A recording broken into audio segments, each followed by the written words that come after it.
નમસ્કાર મિત્રો, education with Jignesh ચેનલમાં તમારું સ્વાગત છે અને હું છું જિગ્નેશ. મિત્રો, પીટીસી પુનઃ પ્રવેશ અંગેની જાહેરાત જે આવી હતી ને આપણે વિડીયો એક બનાવેલો હતો અને કહ્યું હતું કે 1-2 દિવસની અંદર એમાં જે છે એ લિસ્ટ મુકાવવાનું છે સંસ્થાઓનું. તો વેબસાઇટ અપડેટ થઈ છે અને લિસ્ટને એવું મુકાયું છે એની આપણે ચર્ચા કરીશું.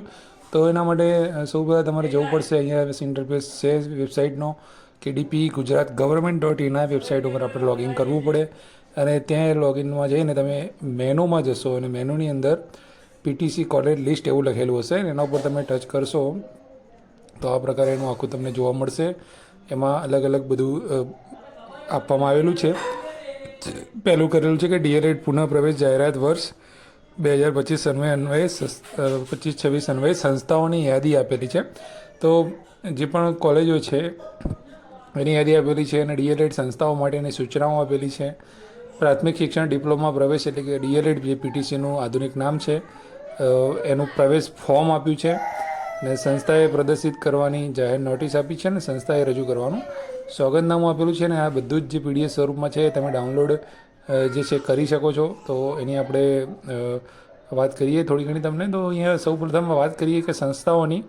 તો પીટીસી જે સંસ્થાઓ જે છે એ જે સ્વનિર્ભર કોલેજો વધારાની જે એડ જે કરવામાં આવી છે એનું લગભગ અહીંયા લિસ્ટ આખું આપેલું છે 5 પેજમાં અને 73 જેટલી નવી પીટીસી કોલેજો DLED કોલેજો જે છે એની સંસ્થાઓની યાદી જે છે આપેલી છે.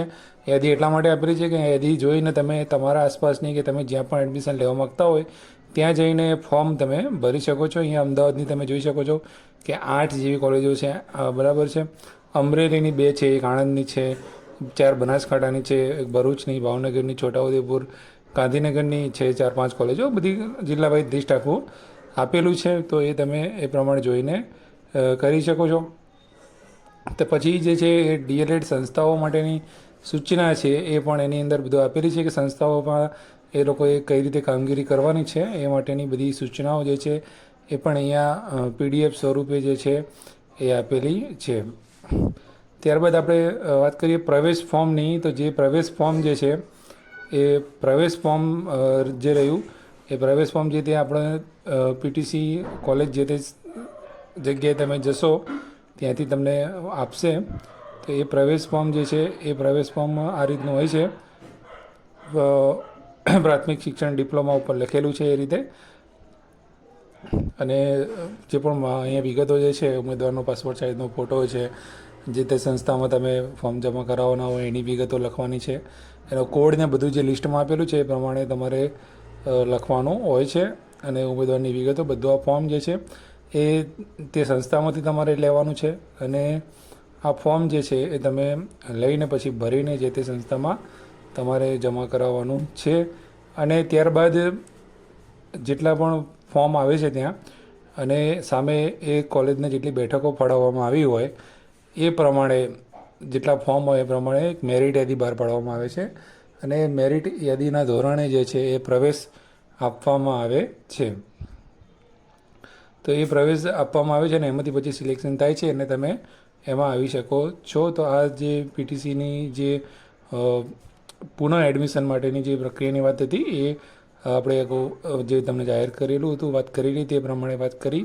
અને નવી 73 પીટીસી કોલેજોની અંદર એડમિશન પ્રક્રિયા જે છે એ ચાલુ થઈ છે. એમાં તમે એડમિશન મેળવી શકો છો. તમારા કોઈ સગાવાલામાં ભાઈબંધ કે એ રીતનું કોઈ હોય તો પણ તમે એમને કહી શકો છો. અને હવે વાત કરીશું ખાસ આપણે જે કચ્છની સ્થળ પસંદગીની અગાઉ આપણે વાત કરેલી હતી તમને કે ભાઈ 8 તારીખે જે છે એ સમાચાર આવશે સાંજે. પણ આજે જે મિટિંગ થઈ એમાં કદાચ વરસાદી માહોલના એના કારણે તો જે સાહિત્ય લેવા માટે જે બોલાવવાના હતા જે આજે સોમવારે, તો એ બાબતમાં જે પરિપત્ર જે છે એ થયો છે. આ પરિપત્ર અહીંયા તમારી સામે છે. વિદ્યાસહાયક ભરતી કાર્યાલયથી લખવામાં આવેલો છે. પરિપત્ર 8/9/2025ના રોજ લખવામાં આવેલો છે અને જિલ્લા પ્રાથમિક શિક્ષણાધિકારીની કચેરી, જિલ્લા શિક્ષણ સમિતિ કચ્છ ભુજને લખવામાં આવ્યો છે. અને વિષય કચ્છ જિલ્લામાં વિદ્યાસહાયકની સ્પેશિયલ ભરતી વર્ષ 2025 અન્વયે જિલ્લા પસંદગી કરનાર ઉમેદવારોનું સાહિત્ય મેળવી લેવા બાબત.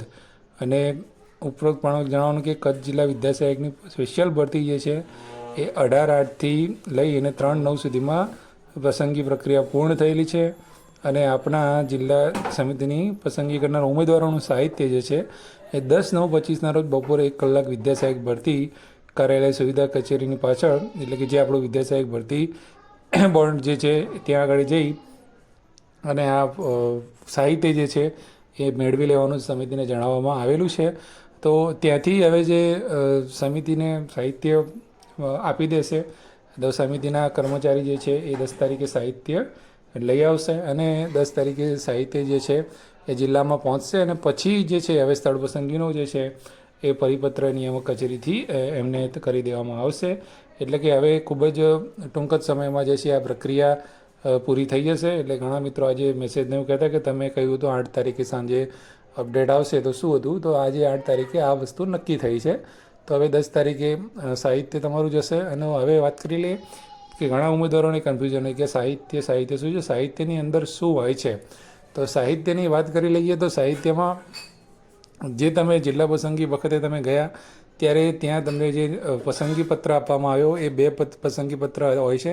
એમાં એક ઉમેદવારનો પસંદગી પત્ર હોય છે અને બીજો જિલ્લા શિક્ષણ સમિતિનો પસંદગી પત્ર હોય છે. તો એની અંદર કઈ કઈ વસ્તુનો સમાવેશ થાય છે, તો એ જે જિલ્લાનો પસંદગી પત્ર જે રહ્યો એ પસંદગી પત્ર હોય છે. પછી ત્યાં તમે અંદર જાઓ એટલે તમને 3 ફોર્મ ભરવામાં આવે છે. તમે ઓબીસી અથવા તો ઈડબ્લ્યુએસ કેટેગરીના હોય તો તમારે 3 ફોર્મ આવે છે. તમે એસસી કે એસટી કેટેગરીમાંથી હોય તો તમારે 2 ફોર્મ આવે છે. તો એ જે 2 ફોર્મ હોય છે, એક હોય છે એ ફોર્મ આપણે મેરિટ અંગેનું જે ફોર્મ હોય છે એની અંદર આપણે કોલ લેટરમાંથી જોઈને આપણે જે બધી વિગતો લખી હોય છે અને આગળની સાઈડ જે હોય છે 3-4 જગ્યાએ આપણે સહી કરેલી હોય છે કે જે આપણે એ લોકો આપણને સહી કરાવે છે કે તમે ફરીથી કોઈ જે જ્ઞાન સહાયકવાળું પેલું જે બાબત હતી એની સહી કરાવે છે અને બીજી 2-3 સહી આપણને કરાવે છે. એ પેજ હોય છે અને મેરિટવાળું પેજ હોય છે એ આગળ પાછળ કરેલું હોય છે. અને પછી જે બીજું ફોર્મ હોય છે એ જિલ્લા પસંદગીવાળું ફોર્મ જે હોય છે કે ભાઈ તમે જિલ્લો પસંદગી કરો છો એનું એક ફોર્મ હોય છે. તો આ 2-3-4 વસ્તુ સાહિત્યની અંદર ઇન્ક્લુડ થાય છે. એ સાથે સાથે તમે જે કંઈ પણ એ ટાઈમે કાસ્ટ વેરિફિકેશનના કોઈ ડોક્યુમેન્ટ આપ્યા હોય કે એ સંલગ્ન બીજું તમારું કોઈ પણ ડોક્યુમેન્ટ જો હોય અને જિલ્લામાં તમે જ્યારે ફોર્મ ભરવાની પ્રક્રિયા ચાલુ હતી, એટલે કે જ્યારે ફોર્મ આપણે ભર્યા હતા એ ફોર્મ ભરતી વખતે જે પણ કાગળિયા તમે આપેલા હતા એ કાગળિયા અને આ મેં જે ગણાવ્યા છે 3-4 કાગળિયા, એ કાગળિયા આ બધું સાહિત્યની અંદર સમાવેશ થાય છે. અને જ્યારે તમે સ્થળ પસંદગીમાં જશો એટલે તમારા પહેલાં એ તમારી ફાઇલ જે છે ત્યાં પહોંચી ગઈ હશે નંબર સાથે અને એ જ પછી ત્યાં તમને ફરીથી ત્યાં તમારા જે છે એ પેપર્સ નીકાળવામાં આવશે ને આગળની જે પ્રક્રિયા જે છે એ કરવામાં આવે છે. એટલે કે હવે ટૂંક જ સમયની અંદર એ સ્થળ પસંદગી થઈ જશે અને આશા રાખીએ કે 6 થી 8 માટે પણ ટૂંક સમયમાં સારા સમાચાર મળે. તો વિડીયો સારો લાગ્યો તો લાઇક જરૂરથી કરજો અને બધા જ ગ્રુપોમાં શેર જરૂરથી કરજો. કોઈ પણ પ્રશ્ન હોય તો કોમેન્ટ જરૂરથી કરજો. જય હિન્દ, જય ભારત. Thank you.